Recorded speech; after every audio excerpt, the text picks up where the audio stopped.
হযরত মুহাম্মদ সাল্লাল্লাহু আলাইহি ওয়াসাল্লাম তার হিজরতকালে পাহাড়ের এক গুহার মধ্যে আশ্রয় নেন। কিছুক্ষণের মধ্যেই গুহার মুখে মাকড়সা জাল বুনে সে গুহার মুখ বন্ধ করে দেয়। আততায়ীরা দেখতে পায় গুহার মুখে মাকড়সার জাল বিস্তৃত হয়ে আছে। তারা এই মাকড়সার জাল দেখে নিশ্চিত হয় যে 2-1 দিনের মধ্যে হয়তো এ গুহার মধ্যে কেউ প্রবেশ করেনি।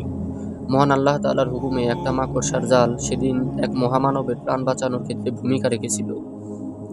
এ ঘটনা আমাদের মনে থাকুক বা না থাকুক, কিন্তু রবার্ট ব্রুসের মাকড়সার জাল বোনানো দেখে উৎসাহ পাওয়ার ঘটনা আমরা সবাই জানি। স্কটল্যান্ডের রাজা রবার্ট ব্রুস শত্রুর হাতে যখন তিনি বারবার পরাজিত হয়ে হতাশ হয়ে পড়েছিলেন, তখন এক ক্ষুদ্র মাকড়সার বারবার ছিঁড়ে যাওয়া জাল নতুন করে বুনার সফলতা থেকে তিনি পেয়েছিলেন অধ্যবসায়ের শিক্ষা। পরের বার পেয়ে যান সফলতা। মাকড়সার জালের বৈচিত্র্য, জ্যামিতিক গঠন মানুষকে যুগে যুগে আকৃষ্ট করেছে। তাই তো জনপ্রিয় স্পাইডারম্যান নামক কমিক সিরিজে স্পাইডার ওয়ের যেন মুখ্য চরিত্র হয়ে ফুটে উঠেছে। স্রষ্টা সব প্রাণীকে পরিবেশের সংগ্রাম উপযোগী করে সৃষ্টি করেছেন। এখানে দেখা যায় মাকড়সার ঘর বা জাল ধ্বংসের যে ক্রিয়া, তা মাকড়সার স্বভাবজাত। সাধারণ প্রকৃতির বিরূপ প্রতিক্রিয়া এর উপর খুব বেশি প্রভাব বিস্তার করে না। 2-3 দিনের বেশি জালের আঠা ঠিক থাকে না বিধায় তারা মেয়াদোত্তীর্ণ জাল রিসাইক্লিং এর অংশ হিসেবে খেয়ে ফেলে। এভাবে তারা নিজের শিকারের প্রয়োজনে ঘর বা জাল বুনছে, আবার সংক্ষিপ্ত সময়ে তা নিজেরা ধ্বংসও করছে। অতএব প্রকৃতিগতভাবে মাকড়সার ঘর তার জন্য উপযুক্ত হলেও মাকড়সার জীবনযাপন পদ্ধতির কারণেও সেটি ভঙ্গুর।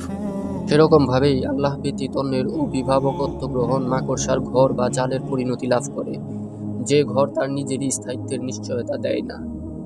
মাসালুল্লাযীনা ইত্তাখাযু মিন দুনিল্লাহি আউলিয়া কামাসালিল আনকাবুত ইত্তাখাযাত বাইতা ওয়া ইন্না আওহানাল বুয়ুতি লাবাইতুল আনকাবুত লাউ কানু ইয়ালামুন। যারা আল্লাহকে বাদ দিয়ে অন্যদেরকেও অভিভাবক রূপে গ্রহণ করেছে, তাদের দৃষ্টান্ত হলো মাকড়সার মতো, যে নিজের জন্য ঘর তৈরি করে এবং ঘরের মধ্যে মাকড়সার জালই তো দুর্বলতম, যদি তারা জানত। বলা বাহুল্য, জন্তু জানোয়ারের যত প্রকার বাসা ও ঘর বিদিত আছে, তার মধ্যে মাকড়সার জাল দুর্বলতর, যা সামান্য বাতাসেও ছিন্ন হয়ে যেতে পারে। মাকড়সার জাল দুর্বল, ক্ষীণ ও অস্থায়ী হয়, যা হাতের সামান্য ছোঁয়ায় ছিন্ন ভিন্ন হয়ে পড়ে। আল্লাহ ছাড়া অন্যকে উপাস্য মানা, দুঃখ দুর্দশা দূরকারী মনে করা হুবহু মাকড়সার জালের মতো, যাতে কোনো লাভ নেই, কারণ তারা কোনো উপকার করতে পারে না। এই জন্য আল্লাহ ছাড়া অন্য কারোর উপর ভরসা করা মাকড়সার জালের মতো নিষ্ফল। যদি তারা স্থায়ী হতো বা কোনো উপকার করার ক্ষমতা রাখত, তাহলে এই সকল মাবুদ পূর্বের জাতিদেরকে ধ্বংসের হাত থেকে বাঁচাতে পারত।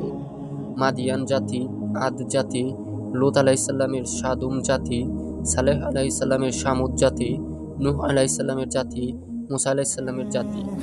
কিন্তু পৃথিবীর মানুষ সাক্ষী যে তারা তাদেরকে বাঁচাতে পারেনি।